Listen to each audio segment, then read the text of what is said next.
이스라엘 자손은 40년째 광야 생활을 하는 중에 신광야 가데스에 이르렀습니다. 그리고 거기서 여선지자 미리암이 죽어 장사되었습니다. 이 모세는 에돔 왕에게 사신을 보내서 에돔 지경 안에 있는 소위 왕의 대로로 이스라엘 자손이 통과하도록 허락해 줄 것을 요청하였습니다.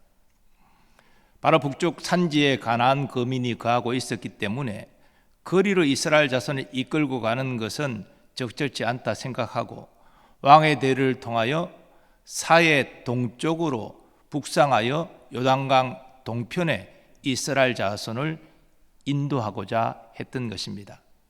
그러나 에돔 왕은 이를 거부하고 백성들과 함께 나와 이스라엘 자손의 진행을 막았습니다. 그래서 이스라엘 자손은 가데스에서 호르산으로 이르게 되는데 거기에서 아론이 죽어 이스라엘 자손이 30일을 애곡하였습니다. 하나님께서 이미 말씀하신 대로 미리암도 아론도 가나안 땅에 들어가지 못하고 죽어 장사된 것입니다.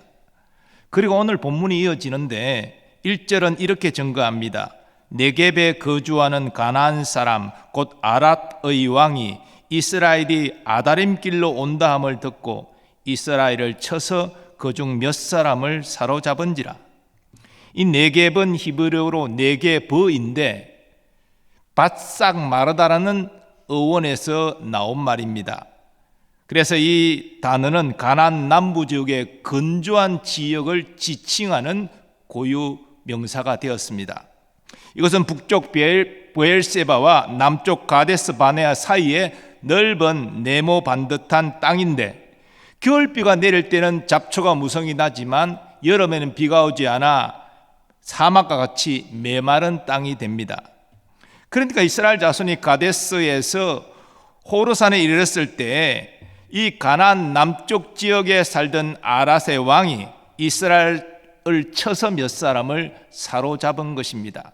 이것으로 미뤄보아 모세는 먼저 이 사해 서쪽으로 북상할 수 있는 길을 알고자 정탐꾼들을 아다람 길로 파송했던 것 같습니다. 그 정탐꾼이 북상하다가 아랏 왕에게 사로잡힌 것입니다. 이 소식을 듣고 이스라엘 자손이 서원하며 아뢰입니다. 주께서 만일 이 백성을 내 손에 넘기시면 내가 그들의 성읍을 다 멸하리이다. 이 서원 기도 위에 일어난 일을 본문은 이렇게 증거합니다. 여호와께서 이스라엘의 목소리를 들으시고 가나안 사람을 그들의 손에 넘기심에 그들과 그들의 성읍을 다 멸하니라. 그러므로 그곳 이름을 호르마라 하였더라. 이 호르마라는 말은 파멸이라는 뜻입니다.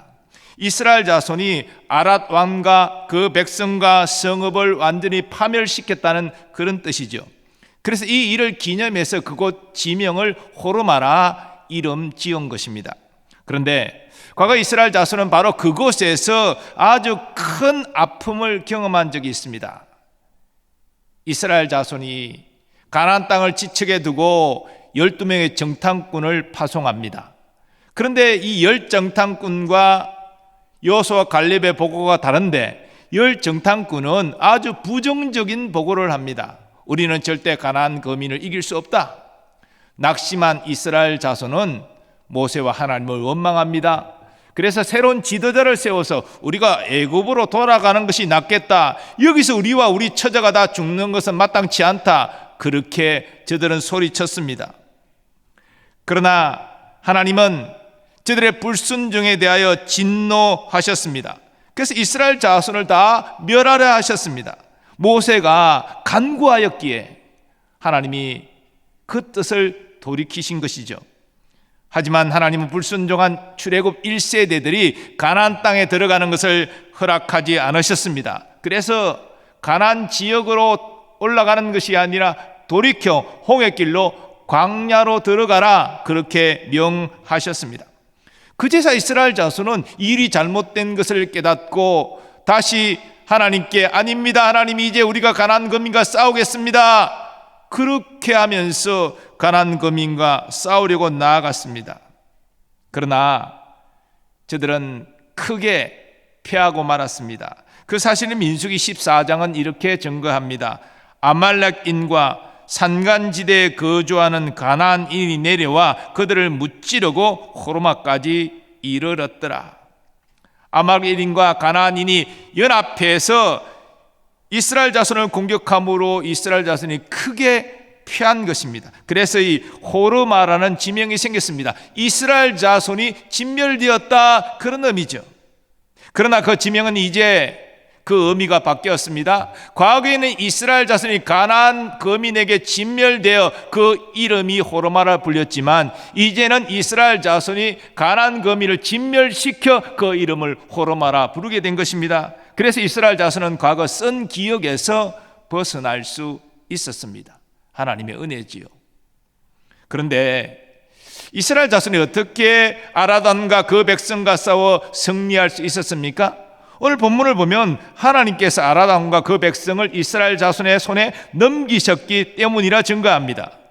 그래서 하나님이 넘겨주셨기 때문에 이스라엘 자손이 아랏 왕과 그 백성과 성읍을 진멸할 수 있었습니다. 그런데 하나님이 아랏 왕과 그 백성을 이스라엘 자손에 넘기신 것은 하나님께서 이스라엘 자손의 서원 기도를 들으셨기 때문이다, 본문은 증거합니다. 이전에 이스라엘 자손은 앞에 말씀드린 대로 같은 장소에서 가나안인들에게 대패하였습니다. 다수의 사람이 죽임을 당했습니다. 그것은 저들이 하나님의 말씀에 불순종했기 때문입니다. 그런데 지금 같은 장소에서 이스라엘 자손은 가나안인과 싸워서 크게 승리했습니다. 물론 이전에 가나안인들에게 패했던 자들은 출애굽 1세대들이고 지금 승리한 사람들은 출애굽 2세대로 그 대상이 다릅니다. 시간이 많이 흘렀기 때문이죠.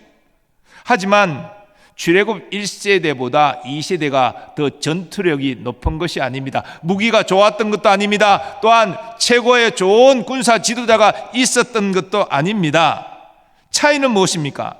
하나님이 함께 하시고 함께하지 않으시고의 차이입니다. 과거에는 불순종하는 이스라엘 자손과 하나님이 함께하지 않으셨습니다. 그러나 지금은 순종하는 이스라엘 자손과 하나님이 함께하셨습니다. 바로 그 차이가 전쟁의 승패를 좌우한 것입니다.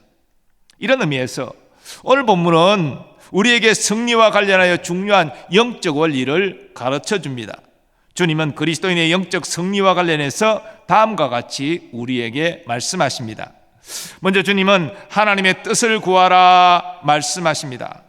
이스라엘 자손은 정탐꾼들이 사로잡혔을 때 이 문제를 하나님께 아뢰었습니다. 아마도 모세가 이스라엘 자손을 대표하여 하나님께 서원하면서 기도하였을 것입니다. 이스라엘이 여호와께 서원하여 이르되 주께서 만일 이 백성을 내 손에 넘기시면 내가 그들의 성읍을 다 멸하리이다. 모세가 내 손에 넘기시면 내가 멸하겠습니다 이렇게 아뢰고 있지만 이것은 이스라엘 자손을 대표해 아뢰는 것이기 때문에 하나님이 우리 이스라엘 자손에게 저 적들을 넘기시면 우리가 다 진멸하겠습니다, 그런 서원 기도인 것입니다.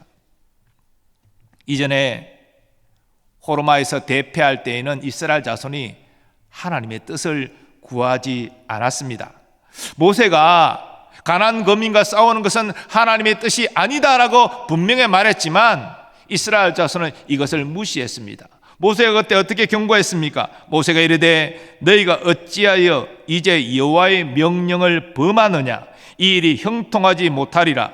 여호와께서 너희 중에 계시지 아니하니 올라가지 말라. 너희의 대적 앞에서 패할까 하노라.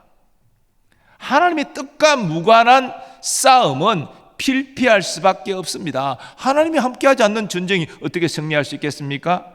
그러나 이스라엘 자손은 아랏 왕에게 정탐꾼이 사로잡혔을 때 하나님, 저들과 싸우는 것이 하나님의 뜻입니까? 그 뜻을 물었던 것이죠. 그것이 저들의 승리의 비결이었던 것입니다. 무슨 일을 하기 전에 하나님의 뜻을 묻는 일에 모범을 보인 사람이 다윗입니다. 그가 이스라엘의 왕이 되었을 때 블레셋이 이스라엘을 쳐들어왔습니다. 그때 다윗이 어떻게 합니까? 성경은 다윗이 행한 것을 이렇게 증거합니다. 다윗이 여호와께 여쭈어 이르되 내가 블레셋 사람에게로 올라가리이까 여호와께서 그들을 내 손에 넘기시겠나이까 하니. 쉽게 말해서 이 블레셋과 싸우는 것이 하나님의 뜻입니까? 이것을 다윗은 물었던 것이죠. 이렇게 다윗이 하나님의 뜻을 구했기 때문에 하나님의 인도하심 아래 승리할 수 있었습니다. 그런데 블레셋이 1차 전쟁에서 패한 이후에 또 전열을 정비해서 2차로 더 대규모로 공격해 옵니다. 이때도 다윗은 하나님께 여쭙고 있습니다. 1차 전쟁에서 승리한 자신감이 있다면 어떤 의미에서는 여호와께 묻지 않고 1차에 승리하게 하셨으니 2차도 승리할 것이다 그러면서 맞서 싸울만 하는데 다윗은 그렇지 않았습니다. 이번 전쟁도 저들과 싸우는 것이 하나님의 뜻입니까? 이렇게 여쭈었던 것이지요. 그래서 하나님의 인도하심을 따라 또 승리할 수 있었습니다. 바울도 하나님의 뜻을 구하는 일에 모범을 보인 사람입니다. 그가 신라와 함께 빌립보 옥에 갇혔을 때 한밤중에 그들은 하나님께 기도합니다. 아마도 그 기도는 자신들을 옥에 두신 하나님의 선한 뜻에 대하여 구하는 것이었을 것입니다. 사실 빌립보에서 바울과 신라가 한 일이 무엇입니까? 그리스도의 복음을 사람들에게 전한 것입니다. 또 이 옥에 갇히게 된 결정적인 계기는 한 귀신 들린 여종, 그 귀신 들려 주인을 위하여 점을 치는, 그래서 돈벌이를 해주는 그 여종에게서 귀신을 쫓아내어 그 여종을 자유케 한 일입니다. 선한 일이잖아요. 근데 돈벌이를 잃어버린 이 주인이 화가 나서 고발해가지고 지금 옥에 갇혀 있는 것입니다. 하나님, 여기에 하나님의 어떤 선한 뜻이 있습니까? 그것을 구하면서 한밤중에 기도했던 것입니다.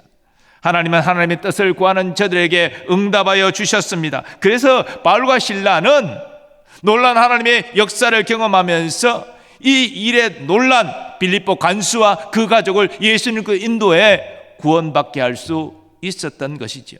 하나님의 뜻을 구했기 때문에 그 옥중에서도 하나님의 택한 자들을 구원하는 하나님의 도구로 쓰임받을 수 있었던 것입니다. 우리도 매사에 하나님의 뜻을 구해야 합니다. 내 뜻이 중요한 것이 아니라 하나님의 뜻이 중요하기 때문입니다. 잠언 기자는 하나님의 뜻을 우리가 구해야 될 이유를 이렇게 증거합니다. 사람이 마음으로 자기의 길을 계획할지라도 그의 걸음을 인도하시는 이는 여호와시니라. 하나님께서 우리에게 이 인격적인 자유를 주셨는데요, 우리가 스스로 판단하고 결정하고 행동할 수 있는 자유를 주셨습니다. 그런데 우리는 완전하지 않기 때문에 신중하게 생각하고 판단하고 결정해서 행동했는데 잘못된 판단과 결정과 행동으로 일을 그르칠 때가 참 많습니다. 솔직히 우리가 그런 일들을 많이 경험하지 않습니까? 그건 우리 한계지요. 그러나 성경은 하나님께서 우리를 버리시 아니하시고 섭리하신다라고 증거합니다. 즉 다시 우리로 돌이켜 바른 길로 나아가도록 인도하여 주신다는 것이죠. 이것이 하나님의 백성이 누리는 하나님의 은혜지요. 그러나 우리가 처음부터 잘못된 판단과 결정과 행동을 하기 전에 모세처럼 다윗처럼 하나님의 뜻을 물었다면 우리는 이런 시행착오를 반복하지 않을 수 있었을 것입니다. 하나님의 뜻을 우리가 먼저 구할 때에 그 하나님의 뜻을 따라서 우리가 행동할 수 있기 때문이지요. 그러므로 바른 선택과 행동을 위해서 우리는 겸손히 그러나 간절히 기도해야 합니다. 하나님의 뜻을 구해야 합니다. 그것은 하나님의 자녀만 누릴 수 있는 특권이에요. 왜? 우리가 하나님의 뜻을 구할 때 하나님이 우리에게 역사하시기 때문이죠. 그러므로 영적 승리를 위해 두 번째, 주님은 하나님의 뜻을 확신하라 말씀하십니다. 이스라엘 자손은 모세를 통하여 아랏 왕과 그 백성과의 싸움에 하나님의 뜻을 구하였습니다. 하나님이 허락하신 전쟁입니까? 물었습니다. 그러나 하나님의 뜻을 묻는 것이 전부가 아닙니다. 응답을 통하여 하나님의 뜻을 확신하는 것이 또한 필요합니다. 지금 가나안 거민과 싸우는 것이 하나님의 뜻임을 깨달아 확신할 때 담대히 그 전쟁에 나아갈 수 있기 때문이죠. 하나님이 함께 하시는 전쟁이니 승리는 보장된 것이다. 그런 담대함이 이스라엘 자손에게 생기게 된다는 것입니다. 오늘 본문에는 하나님께서 이스라엘 자손의 소원 기도를 들으시고 응답하신 사실을 이렇게 증거합니다. 여호와께서 이스라엘의 목소리를 들으시고 가나안 사람을 그들의 손에 넘기시매. 하나님께서 이스라엘 자손의 서원 기도를 들으셨습니다. 무슨 모세가 이스라엘 자손을 대표하여 서원 기도한 것이지만 그 기도를 들으셨습니다. 그리고 이스라엘 자손에게 가나안 사람을 넘기셨습니다. 어떤 방식으로 응답하여 넘기셨을까요? 본문은 그것을 자세히 증거하고 있지 않지만 하나님이 이스라엘 자손을 모세를 통해 인도하시는 방식은 여호와께서 모세에게 이르시되 너는 이렇게 하라. 이게 일반적인 방식이었다면 이 경우도 모세에게 말씀하심으로 응답하셨을 것입니다. 물론 때로는 이적을 보이면서 하나님의 뜻을 분명히 나타내실 수도 있겠지요. 본문이 자세히 증거하고 있지 않기 때문에 딱 이것이다 말할 수는 없습니다. 분명한 것은 하나님의 뜻을 구하는 이스라엘 자손에게 하나님께서 응답하셔서 모세는 하나님의 뜻이 무엇인지를 확신했고 그것을 이스라엘 자손에게 전하였다는 것입니다. 그래서 담대히 그 싸움에 나아갈 수 있었다는 것이지요. 이처럼 영적 승리를 위해서는 먼저는 하나님의 뜻을 구해야 되지만 하나님의 뜻을 구하는 기도만 했다고 되는 것이 아니에요. 그 행동을 하기 전에, 싸우기 전에 하나님의 뜻이 확신함을, 전쟁을 치르는 것이 하나님의 뜻임을 확신하는 과정이 필요한 것입니다. 앞서 다윗이 블레셋과의 전쟁에서 하나님의 뜻을 먼저 구하였다라고 말씀을 드렸는데 다윗은 하나님의 뜻만을 구한 것이 아니라 하나님의 응답을 받고 하나님의 뜻을 확신하였습니다. 블레셋과의 1차 전쟁에서 그 싸움에 나아가기 전에 하나님은 하나님의 뜻을 구하는 다윗에게 이렇게 응답하셨습니다. 올라가라. 내가 반드시 블레셋 사람을 내 손에 넘기리라. 이 전쟁은 승리가 정해져 있구나. 하나님이 함께 하시는 전쟁이구나. 이것을 확신할 수 있었습니다. 그러니까 승리하게 되는 것이죠. 근데 2차 침공 때도 다윗은 하나님의 뜻을 구했다라고 말씀드렸잖아요. 그때 하나님의 응답이 또 임했는데요. 이렇게 임했습니다. 올라가지 말고 그들 뒤로 돌아서 뽕나무 숲을 맞은편에서 그들을 기습하되 뽕나무 꼭대기에서 걸음 걷는 소리가 들리거든 곧 공격하라. 그때 여호와가 너보다 앞서 나아가서 블레셋 군대를 치리라. 두 번째 응답은 첫 번째 응답과 완전히 다릅니다. 첫 번째는 올라가라. 근데 두 번째는 올라가지 말라. 돌아서 기습하라. 다윗은 이 하나님의 응답에 하나님의 뜻임을 확신하고 그대로 따라서 승리하게 된 것입니다. 우리도 하나님께 뜻을 묻는 기도를 드려야 되지만 더 나아가서 하나님의 뜻을 깨달아 확신하는 과정을 거쳐야 합니다. 하나님이 주시는 확신이 없이 그냥 기도만 하고 어떤 일을 한다면 승패를 알 수 없는 상황 가운데 뛰어드는 것과 같습니다. 하나님 뜻을 확신해야 이 일이 하나님이 기뻐하시는 뜻이기에 반드시 이루어진다. 우리는 이 사실을 확신할 수 있는 것이죠. 앞서 말씀드린 대로 과거 이스라엘 자손은 돌이켜 홍해길로 광야로 나아가라 이 하나님의 명령을 거부하고 가나안 거민과 싸우겠다라고 산지로 올라갔습니다. 그러나 하나님의 뜻을 아는 모세는 이 일이 형통하지 못할 것이다 분명히 경고했습니다. 하지만 이스라엘 자손은 하나님의 뜻보다 자기 뜻이 더 중요했습니다. 아니 우리가 40년째 고생하고 있는데 가나안 땅을 지척에 두고 돌이켜 다시 광야로 들어가 또 광야 생활을 해야 된다? 싫다. 죽으면 죽었지 나는 그렇게 못한다. 저 가나안 거민이 정탐꾼의 보고에 따르면 아주 거인들이고 철병기로 무장되어 있고 성읍도 견고할지라도 광야로 가서 고생하다 죽는 것보다는 그래도 싸워서 이길 가능성을 두고 저들과 맞서는 것이 낫지 않겠는가. 그들은 그렇게 생각하고 모세의 경고를 무시하고 가나안 거민과 싸운 것입니다. 그래서 대패하고 많은 사람이 죽게 된 것이지요. 그러면 여러분, 우리 뜻이 중요한 것이 아닙니다. 하나님의 뜻이 중요합니다. 그렇기 때문에 우리 하나님의 뜻을 구하는 기도를 드리되 하나님의 응답을 통하여 하나님의 뜻을 확신하는 여러분 되시기 바랍니다. 확신하고 행하는 것이 지혜로운 것입니다. 확신이 들지 않는데 행동을 해버리는 것은 어리석은 것입니다. 시간이 들더라도 하나님은 하나님의 뜻을 우리에게 분명히 나타내기를 기뻐하십니다. 인내하며 기도하십시오. 아직 하나님의 때가 되지 않아서 응답을 주시지 않는 건데 그 때를 내가 그냥 정해버리고 기도 중단하고 그냥 일을 저질러버리는 것은 하나님의 인도하심을 받지 않겠다는 그런 불신종의 자세인 것입니다. 하나님의 뜻을 깨닫고 확신 가운데 행하신 여러분 되시기 바랍니다. 그것이 신자의 지혜요, 이를 가장 빠르게 결론 짓는 행위가 될 것입니다. 그리고 세 번째로 주님은 하나님의 뜻에 순종하라 말씀하십니다. 자, 이스라엘 자손은 아람과 싸우는 것이 하나님의 뜻입니까? 물었고 이 하나님의 뜻임을 확신했습니다. 그 다음 단계는 무엇입니까? 그 뜻에 순종하는 것입니다. 이스라엘 자손은 이 일에 순종하여 싸웠고 마침내 하나님께 서운한 것을 이행하였습니다. 이스라엘 자손이 그들과 그들의 성읍을 다 멸하니라. 그러므로 그곳 이름을 호르마라 하였더라. 이 아랏 왕과 그 백성과 성읍을 다 서운한 대로 진멸해 버린 것입니다. 그래서 진멸이라는 이름을 가진 호르마로 그곳을 이름했던 것이지요.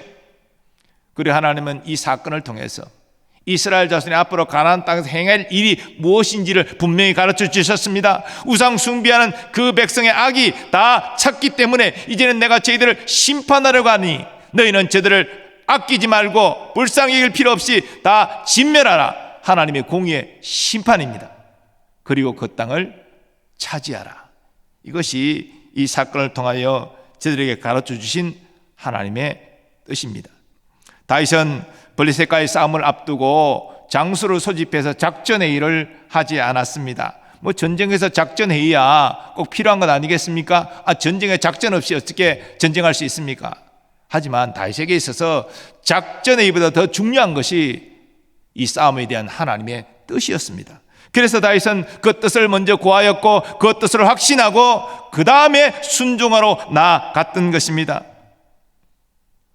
그래서 1차 전쟁에도 2차 전쟁에도 블레셋과의 싸움에서 대승할 수 있었죠. 성경은 블레셋과의 2차 전쟁 때 다윗의 순종의 모습을 이렇게 증거합니다. 이에 다윗이 여호와의 명령대로 행하여 블레셋 사람을 쳐서 게바에서 겟셀까지 이르니라. 앞에도 제가 소개한 대로 1차 전쟁 때는 올라가서 싸우라 이렇게 명하셨고 2차 전쟁 때는 올라가지 말고 우회하여 기습하라 명령하셨잖아요. 하나님이 명령하신 내용이 다릅니다. 교만한 사람은 1차 전쟁에서 싸워서 이겼기 때문에 우리가 똑같은 방식으로 행하면 승리할 것이다, 이런 생각을 하면서 하나님의 명령을 따르지 않을 수가 있어요. 그러나 겸손했던 다윗은 하나님의 명령이 달랐는데도 1차 전쟁과 2차 전쟁의 다른 하나님의 명령에 순종해서 나아가 싸워 승리할 수 있었습니다.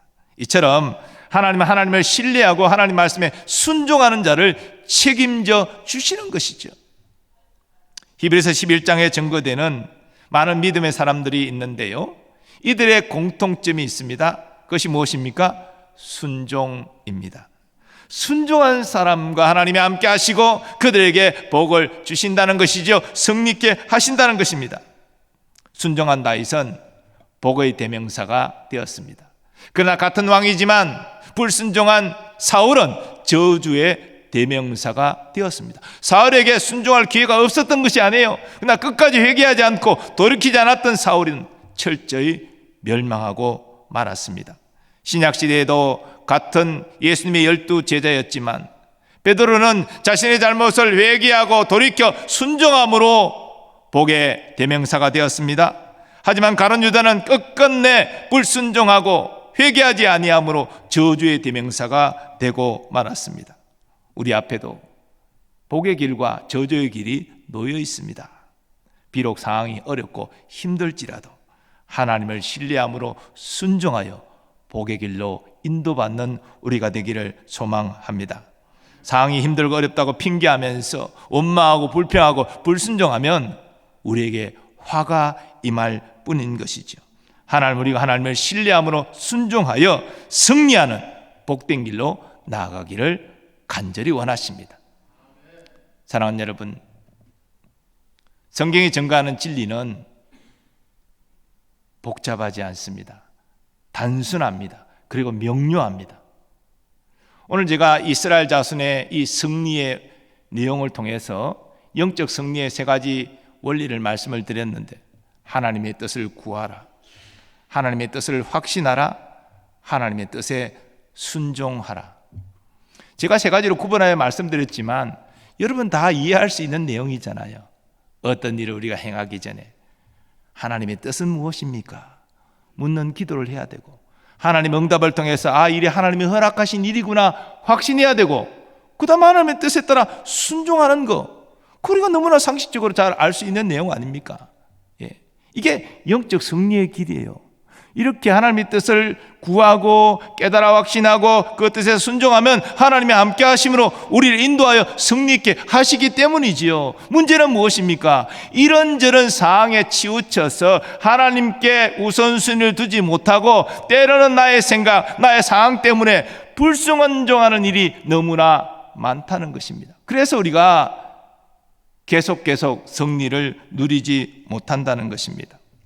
오늘 본문의 이스라엘 자손은 모세를 통하여서 아라담과의 싸움 이전에 먼저 하나님의 뜻을 구하였습니다. 그 뜻을 깨달아 확신했습니다. 그리고 순종하여 싸워 승리하였습니다. 서원을 이행하였습니다. 그런데 이런 이스라엘 자손의 이 모습이 지속되지 않았다는 데 문제가 있습니다. 이어지는 내용을 우리가 보면 그들은 이제 하나님의 명령대로 에돔을 우회하여 광야의 먼 길을 통하여서 요단 동편으로 나아갑니다. 그러니까 이게 그 길이 험하고 힘들잖아요. 그러니까 원망한 말이 터지기 시작했습니다. 저는 여기서 저 자신의 모습과 또 우리 신자들의 모습을 보게 됩니다. 우리는 하나님의 은혜로 영적으로 많은 승리를 경험한 바 있습니다. 정말 이 이스라엘 자손처럼 하나님의 뜻을 구하였고 그 뜻을 확신했기 때문에 순종하여 하나님이 주시는 승리를 맛보았습니다. 그런데 얼마 지나지 않아 우리 뜻대로 어떤 일이 안 되고 어떤 일이 생기면 이 이스라엘 자손처럼 하나님의 은혜를 잊어버리고 원망하는 말, 불평하는 말, 기도하지 않고 내 뜻대로 행하려고 하는 이런 모습이 얼마나 종종 나타납니까? 하나님은 우리가 어떤 어려운 상황 가운데 있든지 오늘 말씀을 통하여 주신 영적 승리의 원리를 따라 행하기를 원하십니다. 내 뜻이 중요한 것이 아닙니다. 하나님의 뜻이 중요합니다. 하나님은 기도를 통하여 하나님의 뜻을 묻기를 원하십니다.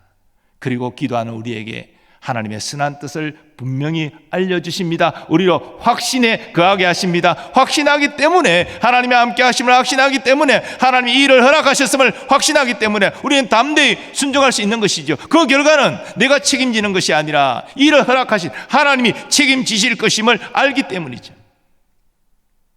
우리가 매번 이런 영적 승리의 원리를 따라 살아간다면 얼마나 좋겠습니까? 이 하나님의 뜻을 벗어나 내 뜻대로 행하는 그런 일이 적어지기를 원합니다. 우리가 100% 완전할 수는 없겠지만 이 영적 원리를 늘 생각하면서 그것을 적용해서 이 뜻을 따라 행함으로 말미암아 하나님이 주시는 참된 영적 승리의 삶을 누릴 수 있기를 간절히 소망합니다. 이를 통해 하나님께 영광 돌리고 하나님을 주시는 참 만족과 기쁨으로 충만한 우리가 되기를 간절히 소망합니다. 거룩하신 하나님, 오늘 말씀을 통하여서 영적 승리의 원리를 가르쳐 주심을 감사합니다. 어떤 어려운 일을 만나도 먼저 하나님의 뜻을 구하게 하시고 하나님의 뜻을 확신하게 하시고 그 뜻에 순종하는 우리가 되게 하여 주옵소서. 그런 인생을 하나님이 함께 하시며 책임지실 줄 믿습니다. 참된 영적 승리를 누리게 하실 줄 믿습니다. 그러한 복을 받는 우리 모든 성도들 되게 하여 주옵소서. 예수님의 존귀하신 이름으로 기원하옵나이다. 아멘.